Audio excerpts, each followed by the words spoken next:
Shalom saudara-saudara yang terkasih dalam Tuhan Yesus Kristus, selamat pagi. Renungan harian kita diambil dari Kejadian pasal yang 41 ayat 8-14 dan ayat 40. Judul renungan kita pada hari ini adalah tidak pernah terpenjara. Mimpi yang luar biasa itu amat menggelisahkan hati Firaun. Tetapi tak satu pun cendekiawan Mesir bisa meraba artinya. Ketika itulah kepala juru minuman Firaun ingat akan Yusuf. Ketika itu pula Yusuf akhirnya keluar dari penjara. Bahkan dia diangkat menjadi raja muda Mesir, menjadi orang nomor 2 di negeri yang besar itu. Ya, Yusuf keluar dari penjara. Tapi benarkah Yusuf pernah terpenjara? Karena fitnah istri Potifar, Yusuf memang pernah dipenjarakan. Tetapi dia tidak pernah terpenjara oleh keterpenjaraannya. Yusuf pernah diperjualbelikan sebagai budak, tetapi ia tidak pernah terperbudak oleh siapapun maupun oleh apapun. Dia dijual sebagai budak, tetapi hati dan integritasnya di hadapan Tuhan dan sesama tidak pernah terjual. Dia bukan orang yang dapat dibeli. Yusuf banyak disakiti oleh sesamanya, oleh orang lain, bahkan oleh saudaranya. Tetapi tidak pernah dia terpenjara oleh sakit hati kepada mereka yang menyakitinya. Yusuf tidak pernah terpenjara, tidak pernah terbeli, tidak pernah terperbudak. Dia seorang man of principle, orang yang teguh berpegang pada prinsip yang benar. Dimanapun dia berada, siapapun yang dihadapi, apapun yang menimpanya, dia mampu menentukan dirinya sendiri dan tetap menjadi diri sendiri. Dia orang yang merdeka, mampu membebaskan diri dari desakan maupun seretan negatif baik di dalam maupun di luar dirinya. Seraya memohon pertolongan Tuhan, kita sungguh patut berjuang untuk mengarahkan diri menuju kualitas pribadi seperti itu. Orang yang teguh berjalan di atas prinsip tidak pernah terpenjara, tidak pernah terbeli, tidak pernah terperbudak. O.S. Rail. Oke, mari kita lihat pembahasannya. Suatu kebaikan terlupakan di mata manusia belum tentu terlupakan di hadapan Tuhan. Kejadian pasal yang 41 ayat 8-14 dan ayat 40.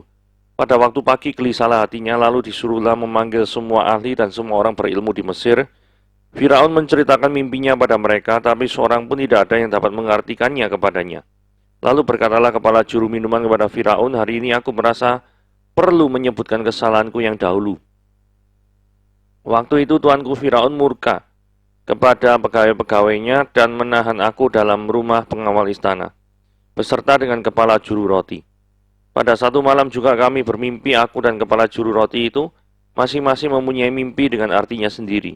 Bersama-sama dengan kami ada seorang pemuda Ibrani, hamba kepala pengawal istana itu. Kami menceritakan mimpi kami kepadanya. Lalu diartikanlah kepada kami mimpi kami masing-masing. Dan seperti yang diartikan itu kepada kami, demikian pula terjadi, aku dikembalikan ke dalam pangkatku dan kepala juru roti itu digantung. Kemudian Firaun menyuruh memanggil Yusuf, segera dia keluarkan dari tutupan. Dia bercukur dan berganti pakaian lalu pergi menghadap Firaun. Engkaulah menjadi kuasa atas istanaku dan kepada perintahmu seluruh rakyatku akan taat. Hanya tahta inilah kelebihanku daripadamu. Nah, ini fenomena mimpi Firaun yang aneh. Hal yang pertama yang perlu disoroti adalah ada banyak cara yang Tuhan gunakan untuk bisa berkomunikasi dengan manusia. Salah satunya itu adalah melalui mimpi. Dan mimpi Tuhan yang Tuhan beri kali ini sangat membingungkan dari seluruh orang berilmu di Mesir. Dikatakan, semua ahli dan semua orang berilmu di Mesir ini bingung. Tidak ada seorang pun yang dapat mengartikan kepadanya. Ini bingung. Saudara mungkin gini ya, saudara kan tahu mimpinya ya. Memang kita tidak membaca mimpinya sini, tapi saudara dapat lihat di ayat sebelumnya, yaitu ada lembu kurus, ada lembu gemuk, kemudian lembu gemuknya dimakan lembu kurus. Ada bulir gandum gemuk dan bulir gandum kurus, kemudian bulir gandum yang kurus memakan bulir gandum yang gemuk. Saudara, ini kan mungkin sangat membingungkan ya. Karena kalau seandainya mimpinya dibalik, misalnya lembu yang gemuk memakan lembu yang kurus, atau bulir yang gemuk memakan bulir yang kurus. Wah, itu gampang itu artinya ya. Mungkin para ahli ilmu di Mesir itu mengatakan, oh itu menunjukkan kekuasaan Mesir yang akan mencaplok kekuasaan yang daerah-daerah yang lebih kecil. dimuliakanlah nama Firaun. Wah, disanjung-sanjung tinggi. Tapi enggak ya. Yang terjadi itu kebalik. Nah, karena ini kebalik, maka membuat hati Firaun ini gelisah. Maksudnya apa ini? Kenapa sesuatu yang lemah itu memakan sesuatu yang lebih kuat? Apa mungkin dia berpikir, Mesir apakah mau dikalahkan oleh bangsa-bangsa lain? Itu yang membuat dia gelisah. Saya tidak tahu. Mungkin saja. Namanya orang gelisah ya macam-macam pikirannya. Nah, ini juru minum begitu melihat kegelisahan yang disebabkan karena mimpi. Wah, tiba-tiba teringat. Kepala juru minuman ini ngomong, hari ini aku merasa perlu menyebutkan kesalahanku yang dahulu. Wah, ini juru minuman memiliki sikap gentleman ya, untuk mengakui kesalahan. Karena tidak semua orang itu mau berbesar hati untuk mengakui kesalahan. Karena mungkin di pandangan orang mengakui kesalahan itu adalah suatu hal yang membuat image lemah terhadap orang itu. Tetapi dalam firman Tuhan tidak. Justru pemulihan itu terjadi ketika seorang sudah mulai mengakui kesalahan. Dimulai dari pengakuan kesalahan. Tanpa adanya pengakuan kesalahan, maka hidupmu tidak akan dipulihkan. Nah, seringkali orang menginginkan yang kedua, yaitu pemulihan hidup. Tetapi orang tidak mau melakukan yang pertama, yaitu pengakuan dosa atau pengakuan kesalahan. Nah, ini kepala juru minuman ini ya, harus mengapa kok dia menyebutkan kesalahanku terdahulu? Karena dia tuh janji kalau sudah keluar, dia itu akan membebaskan daripada Yusuf. Lah ini nunggu 2 tahun. 2 tahun barusan ingat Yusuf. Ini amnesia nih juru minuman ini kebuacut ini ya. Ini keterlaluan ini. Kejadian 41 ayat 1 ya. Kita lihat, setelah lewat 2 tahun lamanya, bermimpilah Firaun bahwa dia berdiri di tepi sungai Nil dan lain sebagainya. Nah, kejadian 41 ini kan setelah kejadian 40. Nah, kejadian 40 itu tepat menceritakan tentang Yusuf mengartikan mimpi dari juru minuman dan juru roti. Mari kita lihat sekilas ya, ayat 14. Tetapi ingatlah kepadaku, ini Yusuf ngomong gitu ya. Apabila keadaanmu telah baik nanti, maksudnya sudah dibebaskan, dan menerima pangkatnya kembali gitu ya maksudnya ya. Tunjukkanlah terima kasihmu kepadaku, dengan menceritakan hal ihwalku kepada Firaun, dan tolonglah keluarkanlah aku dari rumah ini. Ya memang ditepati, tapi setelah 2 tahun, wah ini repot ini.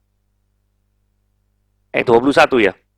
Kepala juru minuman itu dikembalikan ke dalam jabatannya, sehingga dia menyampaikan pula piala ke tangan Firaun. Jadi, kehidupan berlanjut seperti semula, jadi nggak dipenjarakan. Ayat 23. Tetapi Yusuf tidak diingat oleh kepala juru minuman itu. Nah ini repot. Jangan sampai kita tuh melupakan kebaikan yang sudah kita terima dari orang lain. Nanti kalau dilupakan, orang lain itu yang menderita. Seperti Yusuf nih. Harus nunggu 2 tahun supaya bisa dibebaskan. Nah, susah ya. Tapi rencana Tuhan itu indah. Saudara, mungkin saja. Kalau kepala juru minuman ini ingat saat itu. Yusuf bisa dibebaskan, tapi hanya jadi orang biasa-biasa saja. Tetapi Allah tidak mau Yusuf menjadi orang biasa-biasa. Ketika Yusuf mengartikan mimpi Firaun, dia langsung diangkat nanti ayat 40 jadi orang kedua di Mesir. Kalau Yusuf hanya mengartikan daripada mimpi seorang juru minum, maka dia mungkin akan keluar dari penjara saat itu lebih cepat, tidak perlu nunggu 2 tahun, tapi tidak menjadi orang kedua di Mesir. Saudara, orang mikir, apa sih pentingnya jadi orang kedua di Mesir? Untuk memelihara kelangsungan hidup bangsa Israel. Itu penting. Ya, karena bukan yang dikejar itu semata-mata jabatan atau dudukan. Saya yakin Yusuf tidak pernah berpikir seperti itu. Tetapi karena untuk memelihara suatu bangsa Israel di Mesir itu butuh memang orang yang berkedudukan tinggi, maka Tuhan memakai Yusuf. Dan Yusuf memang harus menunggu 2 tahun untuk mendapatkan jabatan itu. Dan menunggunya bukan di luar, tapi di dalam penjara. Keberanian seorang juru minum Waktu itu tuanku murka pada pegawai-pegawainya dan menahan aku dalam rumah pengawal istana beserta kepala juru roti. Saudara, ini ada permasalahan mungkin dalam bidang konsumsi ya. Tetapi karena tidak tahu siapa yang biang kerok, maka Firaun menahan semua yang berhubungan dengan bidang konsumsi. Baik itu kepala juru minuman maupun kepala juru roti. Nah, poin yang kedua yang mau saya soroti itu gini ya. Juru minuman ini berani cerita seperti ini ya. Gak takut ya, Firaun tersinggung. Kan bisa-bisa juru minum ini malah dijebloskan penjara lagi kalau Firaun tersinggung. Kenapa kok Firaun harus tersinggung? Karena kan Firaun nggak tahu waktu itu yang salah siapa, pokoknya di penjara semua. Berarti keputusan ini kan agak ngawur gitu ya. Tapi karena pernyataannya itu mengandung, ya maksudnya pernyataan daripada juru minuman itu kan mengandung kesan memojokkan dia. Tapi mungkin kegelisahan daripada Firaun itu jauh melebihi daripada rasa ketersinggungannya. Sehingga dia semakin penasaran dengan ceritanya orang juru minum ini. Nah, ini orang juru minum ini, kepala juru minum ini merekomendasikan Yusuf, rekomendasi yang tepat. Dia menceritakan sedikit pengalamannya ya. Pada satu malam kami bermimpi, aku dan kepala juru roti itu. Masing-masing mempunyai mimpi yang artinya sendiri. Bersama-sama dengan kami ada seorang pemuda Ibrani, hamba kepala pengawal istana itu, Potifar maksudnya. Kami menceritakan mimpi kami kepadanya, lalu diartikan pada kami mimpi kami masing-masing. Jikalau Firaun tidak bisa memutuskan siapa yang benar dan siapa yang salah, maka Allah itu berintervensi terhadap korban Firaun ini. Ini kan kepala juru minuman dan korban Firaun. Dengan memberinya masing-masing mimpi. Jadi Firaun nggak tapi masalah, nggak bisa menyelesaikan, semuanya dihukum. Bagi Tuhan itu tidak adil. Yang adil itu definisinya kan orang mendapatkan haknya. Nah kalau orang benar haknya itu ya bukan dihukum. Orang yang salah itu adalah yang haknya dihukum. Wajib menanggung hukuman. Nah karena Firaun tidak bisa memutuskan, Allah intervensi melalui mimpi. Peran Yusuf di sini adalah pengarti daripada mimpi tersebut. Sehingga kontribusi Yusuf di dalam kebaikan yang diterima oleh juru minum itu ada. Nah, saudara perhatikan ini baik-baik ya. Seringkali ketika orang melakukan kebaikan, orang itu pengen mengharapkan balasan. Yaitu wajar, manusiawi, normal. Tetapi permasalahannya kadang, apa yang kita harapkan itu pengen terjadi dalam jangka waktu yang sangat dekat. Kalau ini kita lihat, pelajari, Yusuf mendapatkan balasan dari segala kebaikannya itu 2 tahun kemudian. 2 tahun kemudian ini lama loh ya. Berarti sekitar 700 hari. 720 hari. Sangat lama sekali. Sangat lama sekali. Jadi ketika melalui 700 hari itu aduh gimana ya? 720 hari itu. Nggak bisa bayangkan ya. Mengharapkan. Itu di penjara menderita loh. Mungkin kalau nggak menderita, nggak dapat balasan, mungkin ya is okay lah ya. Ini di dalam penjara loh. Seolah-olah Tuhan membiarkan. Tetapi Yusuf ini tetap beriman dengan luar biasa. Nanti yang kita lihat reaksi Yusuf ya. Tapi ayat 13 kita baca ini. Dan seperti yang diartikan itu kepada kami, demikian pula aku dikembalikan ke dalam pangkatku dan kepala juru roti itu digantung. Jadi pengertian mimpi itu tidak boleh sembarangan. Hasilnya itu harus akurat. Karena kalau tidak akurat, salah-salah yang artikan mimpi itu yang digantung. Ini ngomong sembarangan. Hal ini perlu menjadi peringatan pada pendeta-pendeta yang suka sekali bernubuat, tapi nubuatannya tidak terjadi. Nah ini kan berarti bukan berasal dari Tuhan. Karena firman Tuhan berkata, setiap orang yang bernubuat tapi nubuatannya tidak terjadi, itu bukan berasal dari Tuhan. Nah ini kita perhatikan baik-baik ya. Hati Yusuf itu hati yang mengampuni. Loh kok tahu hati Yusuf hati mengampuni? Karena Firaun kemudian menyuruh memanggil Yusuf, segera dia keluar dari tutupannya, dia bercukur, berganti pakaian, lalu pergi menghadap Firaun. Yusuf ini pria sopan dan santun. Ketika mau menghadap raja, dia itu berpakaian yang rapi, bercukur supaya penampilannya itu diperhatikan. Saudara, kalau Yusuf itu hatinya penuh dendam. Yusuf itu pasti pertama kali yang dicari ketika keluar adalah kepala juru minuman. Karena orang ini kurang ajar sekali. Masa mengingat saya hampir bukan hampir, sudah 2 tahun barusan ingat saya. Ini orang kurang ajar ini. Tapi Yusuf tidak diceritakan apapun untuk membalas kelalaian daripada juru minum. Enggak. Dan saya cukup percaya bahwa Yusuf tidak melakukan tindakan balas dendam terhadap juru minuman. Karena Yusuf juga tidak melakukan balas dendam ketika menerima saudara-saudaranya yang dulu sekali, 17 tahun yang lalu, itu membuang dia dan menjual dia ke Potifar. Kalau memang karakteristik Yusuf adalah pendendam, maka dia pasti akan menghajar daripada saudara-saudaranya dan membalaskan setiap perbuatan daripada saudara-saudaranya. Tetapi itu tidak dilakukan, bukan? Jadi dari sini kita bisa melihat karakter seorang Yusuf adalah dipenuhi dengan hati yang mau mengampuni. Dan terhadap orang yang demikian, Tuhan memberikan ayat 40. Engkaulah yang menjadi kuasa atas istanaku. Ini Firaun ngomong sama Yusuf. Dan kepada perintahmu seluruh rakyatku akan taat.